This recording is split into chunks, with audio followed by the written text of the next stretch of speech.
Então, quando a gente diz Jesus Cristo ou Jesus o Cristo, a gente não tem aí o sobrenome de Jesus, né?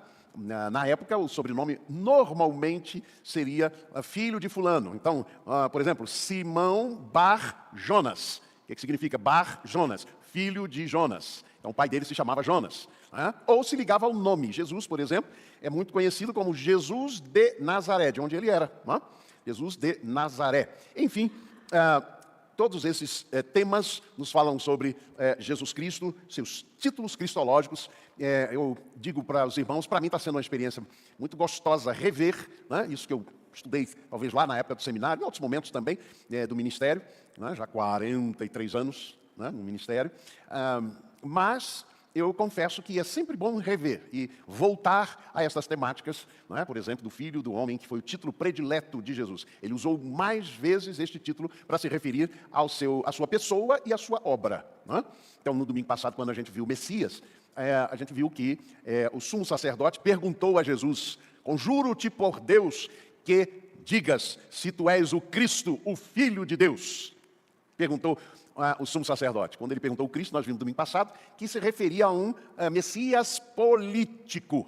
Essa era a intenção, que viria, obviamente, lutar contra o Império Romano, que dominava, na época, o povo judeu.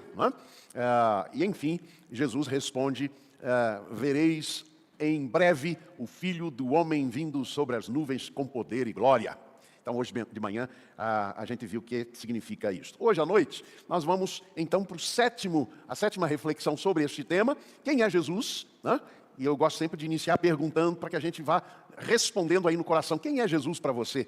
Quem é Jesus para mim? Quem é Jesus para nós? Não é? Enfim, que a gente tenha, no final destas preleções, ou mesmo durante as preleções, a percepção clara do que significa o significado de Jesus na vida prática nossa. Hoje à noite, então, Kyrios Jesus, ou Kyrios Caesar, é uma pergunta. Né? Essas expressões estão no grego, né? Estão lá presentes no grego, e são usadas, às vezes, também no latim. Mas Kyrios Jesus ou Kyrios Caesar. Caesar era a expressão grega para César, o imperador romano. Então, Jesus o Senhor ou César é que é o Senhor? Um ponto de interrogação.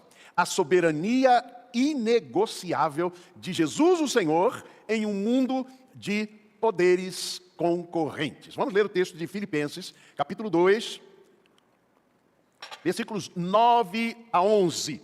A primeira canção que cantamos aqui hoje, né? Santo para sempre, fala sobre isso, poderes, domínios, né? Teu nome é sobre todos, representando esta linda canção, ou esse lindo texto de Filipenses. Vamos ler juntos, vamos lá? Pelo que também Deus o exaltou soberanamente e lhe deu o nome que é sobre todo nome, para que ao nome de Jesus se dobre todo o joelho dos que estão nos céus e na terra e debaixo da terra, e toda língua confesse que Jesus Cristo é Senhor, para a glória de Deus Pai. Amém? Que Deus aplique em nossos corações a sua bendita palavra. Então aqui você tem as duas expressões que aparecem, né? Kyrios, Caesar, né? Está aqui no grego, né, do Novo Testamento. Kyrios, Caesar, era como César ou os imperadores romanos gostavam de ser chamados, né? A expressão, por exemplo, Augustus, ou Augusto, no singular, era uma expressão que significava que o imperador estava acima de tudo e de todos. Então havia na época do Novo Testamento, especialmente na época ali em que foi escrito o livro do Apocalipse, 90, 96 depois de Cristo, né? Havia o culto ao imperador. Normalmente ele estava representado por uma grande estátua, normalmente dourada, representando, portanto, a sua divindade.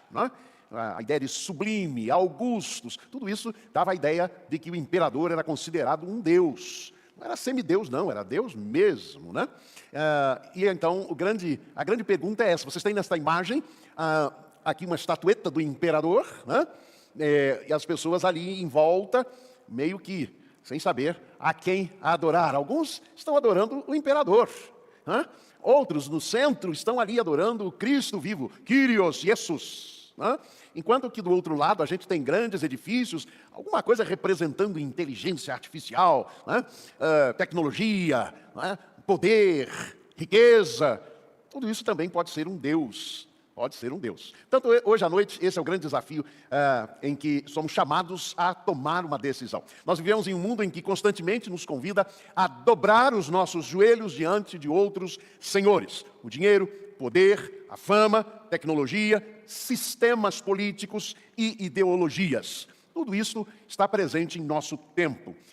No primeiro século, o dilema era muito claro, né? E até perigoso. Kyrios Jesus ou Kyrios Kaiser. Confessar que Jesus é o Senhor, ou seja, Kyrios, significava desafiar o Império Romano, onde César era adorado como Senhor absoluto. Durante a história, em vários momentos, isto se repetiu. Vários momentos. Vários reis, presidentes, líderes políticos tentaram colocar em xeque, muitas vezes, a fé cristã, né? Nos tempos de hoje, talvez, o que a gente encontra é uma forma sutil, um pouco diferente, em que se diz, não, eu creio em Jesus, eu sigo Jesus, mas em muitos momentos se mostra que se segue a um outro Senhor. Houve um momento na história em que isso aconteceu e foi muito marcado, a história mais ou menos entre 1933 até 1945. O que acontece na Alemanha durante esse tempo? Você tem o nacional-socialismo alemão. Essa imagem aí é uma imagem que vocês veem, as pessoas com aquele gesto de mão erguida, de saudação ao Führer, ao líder, a Hitler, né, como senhor. A igreja na Alemanha, ela se afastou em muitos momentos da pureza do evangelho para se submeter ao domínio de Adolf Hitler. Tanto assim que Dietrich Bonhoeffer, que morreu em 9 de abril de 1945, enforcado a mando de Adolf Hitler, né? Ele participou de movimentos de resistência, pastor luterano, foi professor de teologia, inclusive nos Estados Unidos, né? Voltou para a Alemanha, e Dietrich Bonhoeffer escreveu um livrinho em que ele diz que a igreja, o nacional-socialismo alemão, ou na Alemanha, representou, e ele é muito forte no que ele diz, no seu livrinho Discipulado, Vida Comum, né? Ele diz isso claramente, ele diz, representou a morte da igreja na Alemanha. O nacional-socialismo alemão representou a morte da igreja na Alemanha. Pois bem, em 1933 começou o movimento do nacional-socialismo alemão. Em 1934, algumas igrejas começaram a perceber que tinha alguma coisa errada. Tinha alguma coisa errada aí. Em muitos púlpitos se saudava Hitler como a palavra de Deus, o enviado de Deus, mas algo não combinava com isso. Mandava matar, não é? E começou a perseguir os judeus, falando dos judeus. Vocês se lembram que eu já mencionei aqui que foi, inclusive, uma tentativa de escrever uma Bíblia desjudaizada, para tentar dizer que Jesus nunca foi um judeu. Imaginem, Jesus seria um ariano, não é? Essas tentativas todas. Então, um grupo de igrejas, um grupo de pastores, de líderes, eles começaram a perceber que tinha alguma coisa errada. E em 1934, na verdade, no dia 31 de maio de 1934, na cidade de Barmen, lá na Alemanha, eles se reuniram para estudar o que estava acontecendo. Vejam, nós estamos no início, 1933 ainda, não é? Está no início ainda. Aliás, 1934, né? O nacional-socialismo alemão tomou poder assumiu o poder em 1933. Então, eles fizeram depois, ao final, algumas teses e publicaram essas teses no que é chamado de Declaração Teológica de Barmen, né? E a primeira tese, olha o que ela diz. A primeira tese: Jesus Cristo, como Ele nos é testemunhado na Sagrada Escritura, o que diz ali? Vocês estão conseguindo ler? É a única palavra. Única palavra. Não é uma palavra ao lado de outras palavras. É a única. Ele é o único Senhor. Então é a única palavra de Deus que devemos ouvir, em quem devemos confiar, quando? Na vida, mas também na morte, e a quem devemos obedecer. A quem devemos obedecer. Talvez você lembre aí de Romanos 13 e diz, mas em Romanos 13 não diz que a gente deve obedecer às autoridades? Mas vamos lembrar dos Atos dos Apóstolos. Devemos obedecer antes a Deus do que aos homens. Então, quando o poder humano se sobrepõe ou quer sobrepor ao poder de Deus, ou à palavra de Deus, certamente nós temos que obedecer tão somente à palavra de Deus. Pois bem, o conflito então hoje em dia é semelhante. Há um coro de vozes exigindo a nossa lealdade, muitas e muitas vezes contrária à palavra de Jesus. Muitas e muitas vezes, como eu mencionei, não é? Podem ser partidos políticos, pode ser ideologias, pode ser o dinheiro, pode ser fama, posição, status, tudo isso pode se representar num poder, né, que quer se sobrepor ao poder de Jesus. E Filipenses 2, 9 e 11, o texto que lemos, ecoa como um manifesto eterno. Como é que diz lá o texto? Jesus é... Jesus é o Senhor. De novo, Jesus é o Senhor. Jesus é o Senhor. Com esta palavra na boca, os cristãos no primeiro século, depois de Cristo, eles enfrentaram cova de leões, perseguição, morte, ameaças. E eles iam com esta confissão: Jesus é o Senhor, Jesus é o Senhor, Jesus é o Senhor. Os imperadores romanos diziam: não falem isso. César é o Senhor, Kyrios César, ou Caesar, né? Enfim, isso muitas vezes também ecoa nos nossos tempos. Jesus é o Senhor, Ele é soberano sobre todo poder, toda autoridade, todo nome. E como disse Oscar Cullmann, ele diz: chamar Jesus de Kyrios é afirmar que Ele não pertence apenas ao passado, à história do passado. Não, Jesus não pertence só ao passado, nem somente ao futuro. Jesus virá um dia, não é? É como se a gente estivesse num limbo aqui no presente. Mas é uma realidade viva no presente que reina e age. Esta é a verdade que aprendemos com Oscar Cullmann neste texto. Vamos aqui, meus irmãos, passar rapidamente por 3 aspectos, 3 desafios para nós deste título de Jesus é o Senhor. Eu sempre, com o pessoal que está se preparando para batismo, né? Agora temos um grupo lá de adolescentes e pré-adolescentes, né? Juniores e pré-adolescentes estão se preparando para o batismo. Eu sempre digo o seguinte: existe uma senha para entrar no céu, existe uma senha para entrar na vida eterna. E eu pergunto sempre para eles: se você chegasse lá na porta do céu hoje e Deus perguntasse por que eu devo deixar você entrar no céu, o que você diria? E é interessante isso, há muitos anos fazendo esse preparo para batismo, né? Eu tenho recebido muitas respostas e é muito curioso quando as pessoas, crianças, adultos e tal, começam às vezes a destrinchar uma lista de boas obras. Não, eu vou dizer que eu nunca fiz mal para ninguém, né? E aí eu digo: a senha não é essa, a senha é... Hein, Patrícia? Qual é a senha? Isso aí. A Patrícia fez o curso também, não é? Foi o curso mais longo que eu já dei. Então, Jesus é o Senhor. Essa é a senha. Não tem outra. Não tem que dizer: não, eu nunca fiz mal para ninguém. Jesus é o Senhor. Se com tua boca confessares a Jesus como Senhor e em teu coração creres que Deus o ressuscitou dentre os mortos, serás salvo. Então, nós precisamos crer em Jesus, ou aceitar Jesus, ou entregar a Jesus a nossa vida como Senhor. E Ele, então, nós experimentaremos a salvação. Primeiro aspecto que eu chamo a sua atenção é que Jesus, o Kyrios, exaltado. Esse é um aspecto que vem deste título, deste tema. O Senhor acima de todos os nomes. Esta é a ênfase do apóstolo Paulo. O nome que é sobre todo nome. Todo nome. Olha o que diz o texto.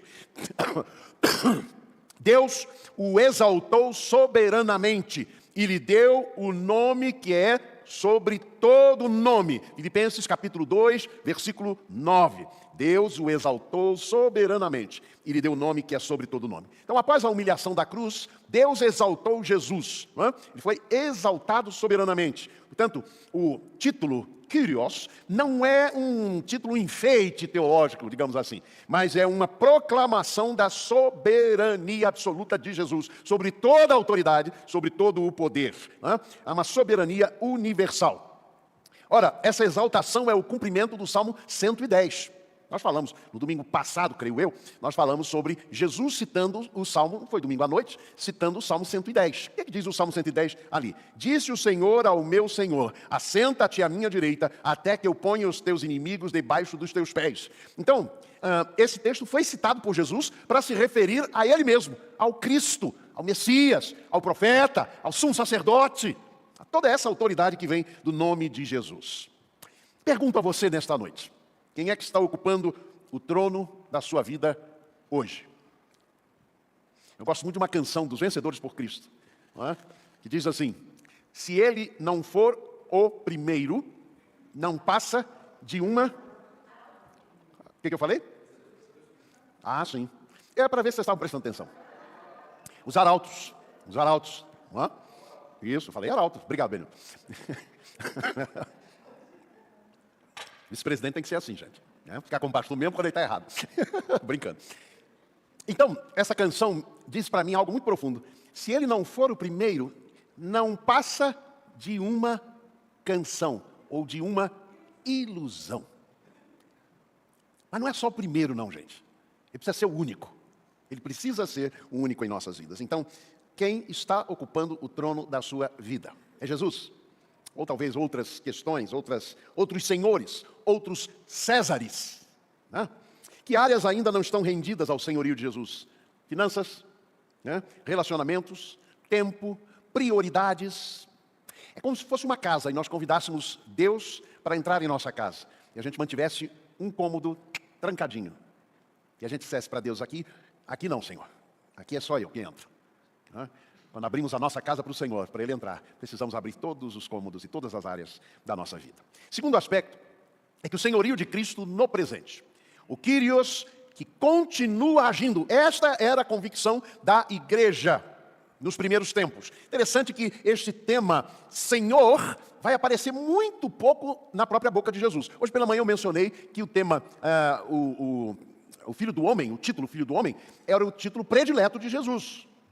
Quando os discípulos, por exemplo, perguntam, lá em Mateus capítulo 24, Senhor, quando será a tua vinda? Que sinal haverá da tua vinda e do fim do mundo? Capítulo 24 do Evangelho de Mateus, versículo 30 vai dizer a resposta de Jesus. Vereis o sinal do Filho do Homem, vindo sobre as nuvens com poder e glória. Amém? Então, este título de Jesus, Senhor, aparece muito pouco. Não ser esse momento quando Jesus responde ao sumo sacerdote, mas de modo geral essa foi uma convicção da igreja, para que ao nome de Jesus se dobre todo o joelho. É um texto posterior à vida de Jesus, o texto de Filipenses, Paulo escrevendo aos Filipenses. Ullmann enfatiza que Jesus não é apenas uma memória histórica, nem apenas uma esperança futura. Ele é o Deus presente. Deus presente. Esta realidade presente estava muito forte no coração da igreja. Eu já mencionei, diziam para as covas de leões, para outras coisas, na sua boca estava a proclamação, Jesus é o Senhor.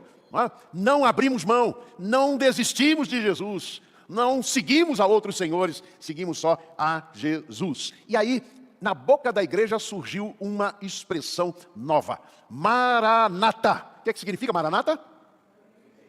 Ora, vem Senhor Jesus. Essa expressão mar é uma expressão no aramaico. O aramaico era uma língua semítica parecida com o hebraico, mas que foi a língua falada no Novo Testamento. Jesus falava o aramaico. Então nós temos o Novo Testamento em grego, mas a linguagem era no aramaico. Portanto, quando você tem esta saudação, Maranata, o apóstolo Paulo fala em 1 Coríntios 16, 22, e outros textos vão aparecendo esta expressão, ora, vem Senhor Jesus. Nós encontramos esta verdade. Jesus vem. Jesus vem. Ele está presente, mas um dia ele vai vir completar a sua obra. Interessante que o apóstolo Paulo orava diretamente a Jesus. Diretamente a Jesus. 2 Coríntios capítulo 12, versículo 8, o apóstolo Paulo fala do espinho da carne. Você lembra do que ele diz? Ele diz, por 3 vezes eu pedi a quem? Lembra? A quem ele pediu? Foi a Deus? Foi a Deus que ele pediu? Vamos ver conhecimento bíblico, hein, gente? Não, foi a Jesus. 3 vezes pedi ao Senhor, para me tirar e me afastar deste espinho na carne. E o Senhor me dizia, a minha graça te basta. O que isso quer nos mostrar? É que em alguns momentos Paulo ora a Deus pelo intermédio, pela mediação de Jesus. Em Romanos capítulo 1, versículo 8, ele diz, dou graças a meu Deus por intermédio de Jesus.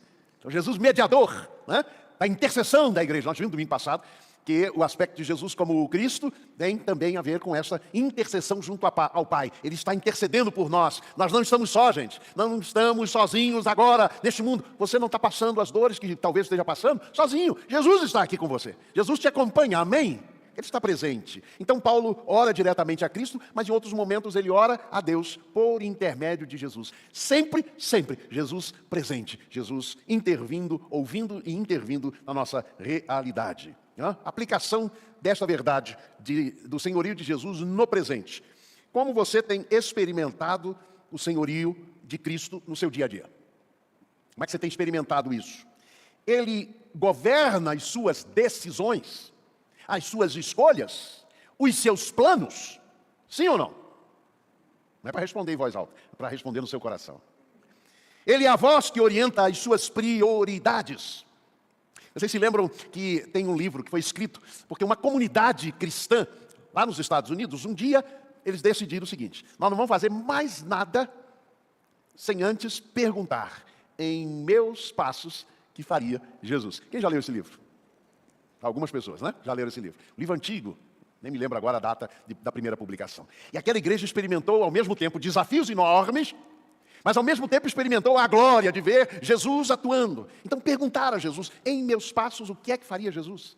Quais escolhas que Jesus faria se estivesse no meu lugar? Precisamos cultivar essa consciência na oração, no louvor e no serviço. Ele reina hoje. Amém? Terceiro e último aspecto. A soberania inegociável de Cristo em um mundo de poderes concorrentes. Meus irmãos, não nos enganemos. Não nos enganemos. Há poderes lutando para ter a soberania sobre a nossa vida, sobre as nossas escolhas, sobre o nosso pensamento, sobre as nossas ações, sobre as nossas reações. Há poderes que querem dominar.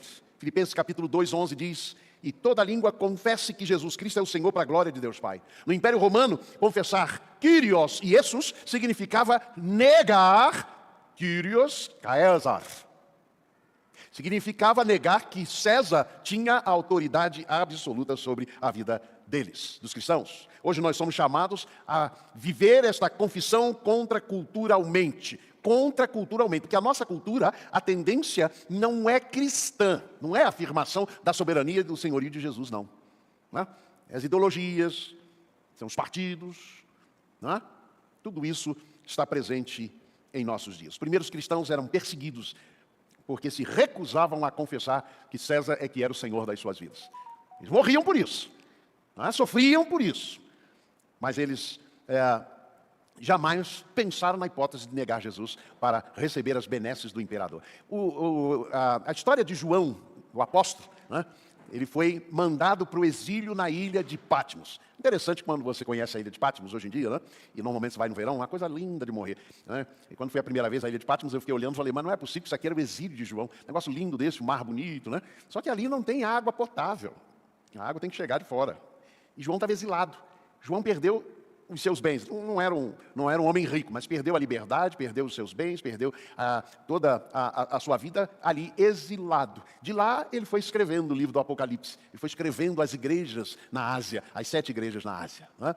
Por quê? Porque ele se recusou a dizer que César é que tinha a sua lealdade. Meus irmãos, esta confissão, Kyrios e Jesus, não era uma questão meramente de religião, embora a adoração, o culto ao imperador era também uma questão religiosa, mas não era só isso. Era uma questão da lealdade. A quem você é leal?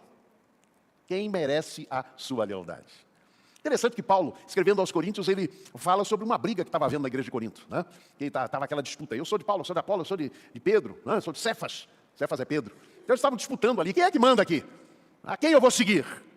E o próprio apóstolo Paulo disse, porventura, Paulo, eu fui crucificado por vocês? Nunca! Então sigam só a Jesus. Olha o que Paulo falou.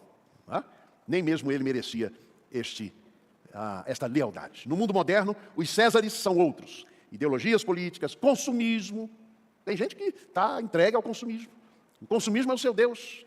Individualismo. Eu vou citar, inclusive, o culto ao corpo. Culto ao corpo. Isso é quase um Deus para algumas pessoas, né? É impressionante nesse nosso mundo como é que nós temos Césares disputando a nossa lealdade. A nossa resposta precisa ser a mesma. Jesus é o nosso único Senhor. Amém? Meus irmãos, ser fiel ao senhorio de Cristo pode custar relacionamentos, pode custar status, pode custar segurança, né? Fama, pode custar tudo isso a nós. Em quais áreas você tem sentido pressão para conformar ou se conformar a esses poderes concorrentes? Concluindo, Filipenses 2, 9 a 11, nos chama a uma postura clara e ousada. Dobrar os joelhos diante de Cristo agora, antes que todos os joelhos, voluntariamente ou não, se dobrem no futuro. Dobrar os joelhos diante de Cristo hoje. Ele foi exaltado, Ele reina no presente, Ele é o Senhor inegociável sobre todas as esferas da nossa vida. Sabe o que Filipenses diz?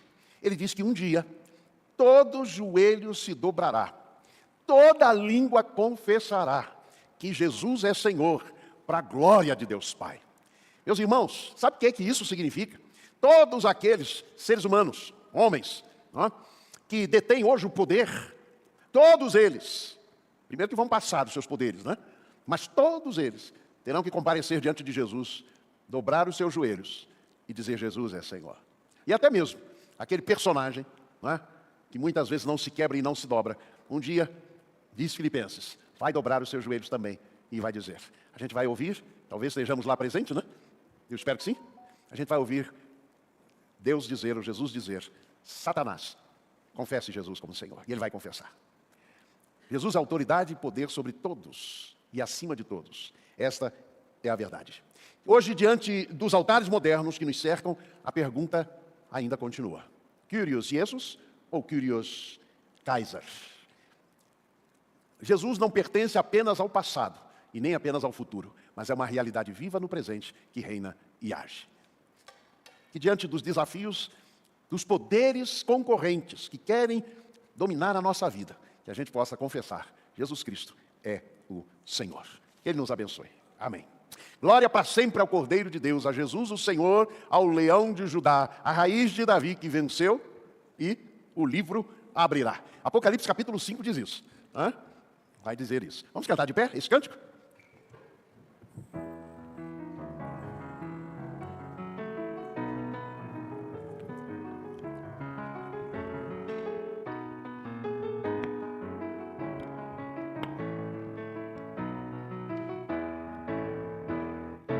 Glória para sempre ao Cordeiro de Deus, a Jesus o Senhor, ao Leão de Judá, a raiz de Davi, que venceu e o livro abrirá.